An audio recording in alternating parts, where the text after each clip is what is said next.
श्री लक्ष्मी जी की कहानी। प्राचीन समय में एक नगर में एक साहूकार था। उसकी एक लड़की थी। वह नित्य पीपल देवता की पूजा करती थी।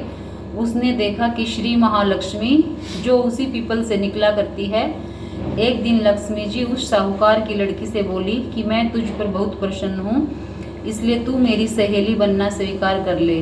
लड़की बोली, क्षमा कीजिए, मैं अपने माता पिता से पूछ कर ही बताऊंगी। इसके बाद वह अपने माता पिता की आज्ञा प्राप्त कर लक्ष्मी जी की सहेली बन गई। श्री महालक्ष्मी उससे बड़ा प्रेम करती थी। एक दिन महालक्ष्मी जी ने उस लड़की को भोजन जीवने को निमंत्रण दिया। जब लड़की भोजन करने को गई तो लक्ष्मी जी ने उसे सोने चांदी के बर्तनों में खाना खिलाया और सोने की चौकी पर उसे बिठाया और उसे बहुमूल्य दिव्य दुशाला ओढ़ने को दिया।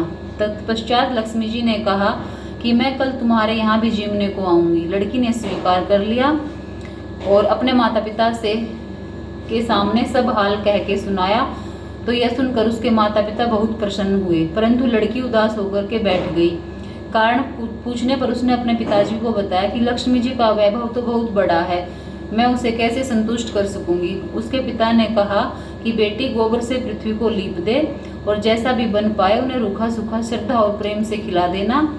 यह बात पिता के कहने से भी न बन पाया कि सहसा एक चील मंडराती हुई आई और किसी रानी का नौलखा हार वहीं डाल गई। यह देखकर साहूकार की लड़की बहुत प्रसन्न हो गई।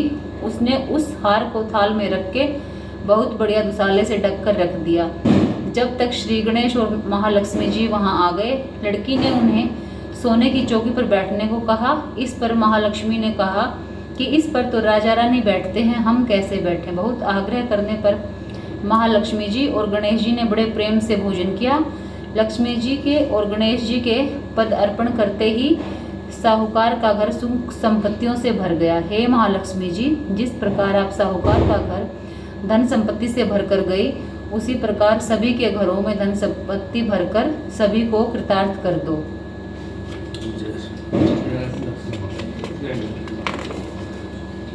अभी और गणेश जी की भी तो ना आरती और कर लेना, आरती कर लो बेटा, जाओ